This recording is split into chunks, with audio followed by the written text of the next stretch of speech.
Fertigasi berasal dari perkataan fertilizer, iaitu baja, dan juga perkataan irrigation, iaitu pengairan.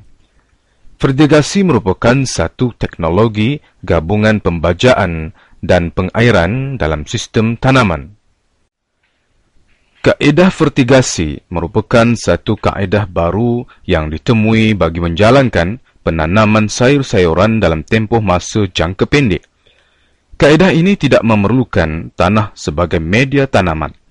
Medium-medium yang boleh digunakan adalah seperti sabut kelapa, pasir sungai, sekam padi, vermikulit, perlit, dan habuk kayu.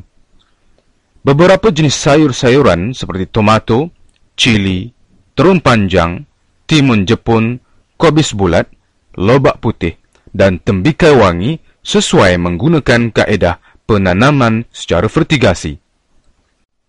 Ia merupakan kaedah penanaman yang mana baja lengkap diberikan kepada tanaman dan bentuk larutan dan disalurkan ke zon akar melalui sistem pengairan titis menggunakan polybag.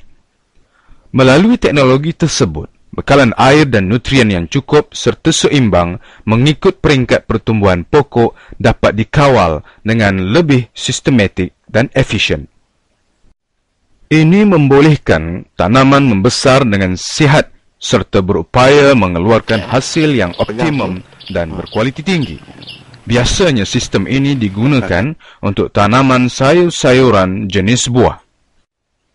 Di antara kebaikan sistem fertigasi ialah tidak memerlukan kawasan yang luas, masa penanaman yang pendek, kurang beban kerja berat, penggunaan air dapat dijimatkan, mudah kawalan penyakit dan juga perosak, masalah input dapat dikawal, hasil yang tinggi dan lumayan, kurang kejutan kepada anak benih, tidak dipengaruhi oleh musim, mesra alam, dan boleh memanfaat baja organik.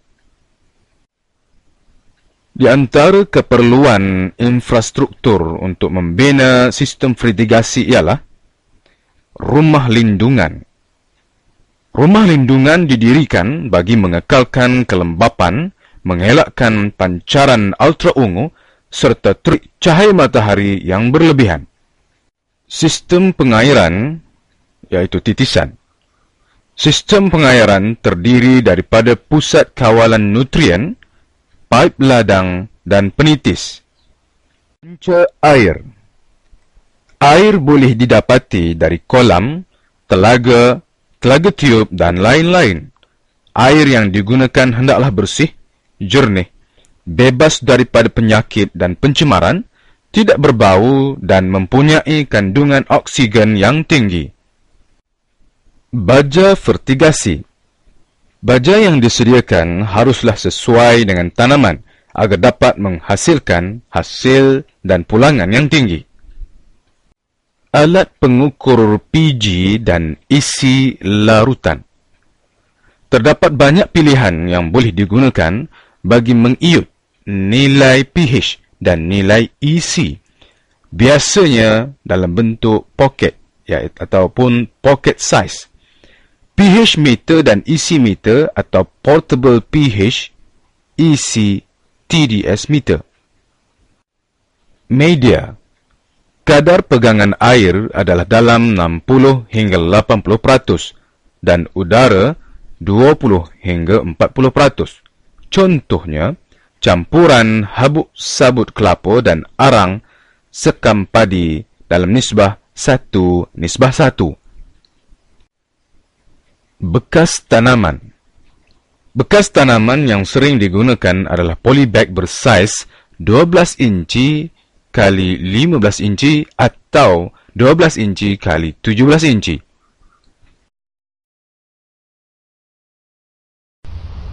Okay, salam sejahtera, saya Syahrul Fikri. Kita jumpa lagi daripada pertanian moden, acquisitionfarming.blogspot.com. Okay, hari ini saya nak tunjukkan salah satu model setup fertigasi oleh salah seorang pengusaha fertigasi yang membuat setup fertigasi ini di kawasan perkarangan rumah dia.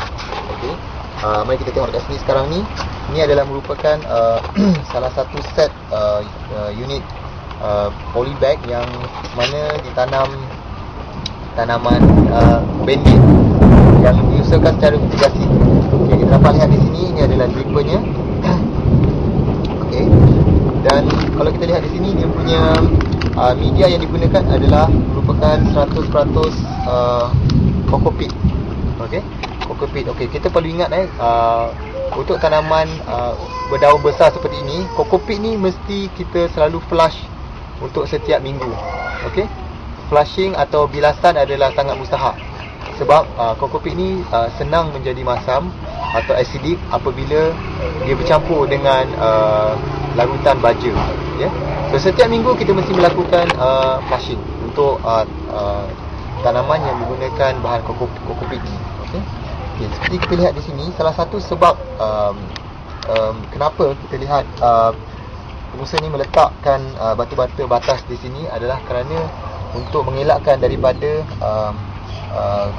apa yang kita kata seperti larutan-larutan baja ataupun cecair daripada kawasan lantai ini untuk masuk balik ke dalam bahan media ini, yang mana akan boleh diserap semula oleh pokok ini dan menjadikan pokok ini berpenyakit, ya, sekiranya ada patogen daripada larutan di bawah ini, dan juga membantu melancarkan lagi proses flushing. Okey. Salah satu perkara lagi yang perlu saya highlight kat sini ialah penggunaan bahan alas ini. Kita dapat lihat, okay, bahan alas ini adalah merupakan satu material yang dicadangkan oleh pihak Mardi, yang mana saya dapati ini adalah salah satu bahan alas yang terbaik. Okey, ini dipanggil whip suppressor. Okey, whip suppressor. Tujuan dia adalah untuk menghalang daripada tumbuhnya rumput atau rumpai atau lalang yang mana akan menyebabkan kawasan ini kurang menjadi semak samun, ataupun dia boleh mencuri baja daripada pokok ini. Okey. Selain daripada itu, dia bersifat porous yang mana dia boleh menyerap semula air ataupun cecair daripada tempias hujan dan sebagainya, ataupun daripada larutan baja yang berlebihan yang mana diserap ke tanah, ya. Okey. Ini adalah salah satu bahan yang boleh digunakan untuk menjadikan alas di dalam kawasan rumah lindungan hujan atau greenhouse. Bagi mendapatkan hasil buah yang cantik dan tidak rosak, buah cili perlu dipetik dari pangkal. Tidak boleh digunakan gunting, kerana sekiranya gunting lembab, ia akan mudah merebakkan penyakit kepada buah. Ciri-ciri cili yang ditanam adalah seperti berikut. Grade 151. Cili ini akan masak dari bawah dan ia mempunyai rasa yang pedas dan mempunyai isi yang padat. Harganya dalam lingkungan RM35 sekilo. Grade 568. Cili ini akan masak daripada atas. Isinya kosong dan kurang pedas, serta pendek sedikit.